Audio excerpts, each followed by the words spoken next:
na saa nyingine tunawaogopa kwa kuwaambia, kwa sababu tunakaa nao, na wengine wabaya wanakuja kwenye mikono ya CCM, na kwenye CCM humu palikuwa na majambazi kweli kweli. Lazima niwaambie ukweli. Najua maneno haya hayawafurahishi sana baadhi, lakini mimi utabaki kuwa ukweli.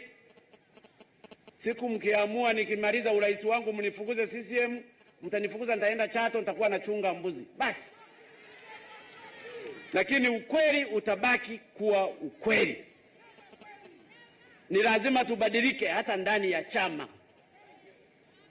na haya mengine ndiyo yanaleteleza watu wanatuchukia, raia wanatuchukia.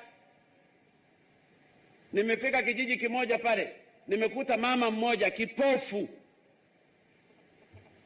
haoni, na inawezekana ni mjane, hana mme, amerishiwa mazao yake na tajiri mmoja mwenye ng'ombe zaidi ya 3,000. Yule mama amehangaika kila siku, siku nyingine akifuatilia anaanguka kwenye mitaro kwa sababu haoni. Ameenda mpaka mahakamani, ameenda mpaka kwa mkuu wa wilaya. Mkuu wa wilaya ana mamlaka makubwa tu, angemuita yule mchungaji aliyemlishia, au akatuma watendaji wake, angetuma hata sekretari wake, angetuma hata OCD, angetuma mtu yoyote, hata katibu tarafa, hata mtendaji wa kata. Hakufanya hivyo mkuu wa wilaya. Yule mama kipofu ameendelea kuhangaika mpaka nimefika pale mimi ndiye ananilalamikia. Nimeumia mno kwamba Watanzania hatumuogopi hata Mungu. Nilitamani kumfukuza mkuu wa wilaya hapo hapo, nasema ukweli, na mkuu wa wilaya yuko hapa.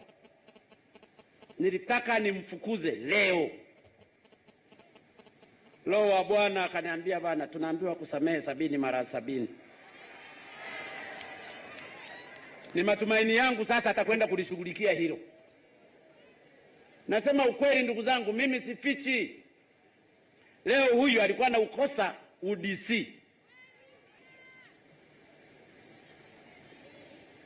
na mimi huwa sijali kutumbua, natumbua tu.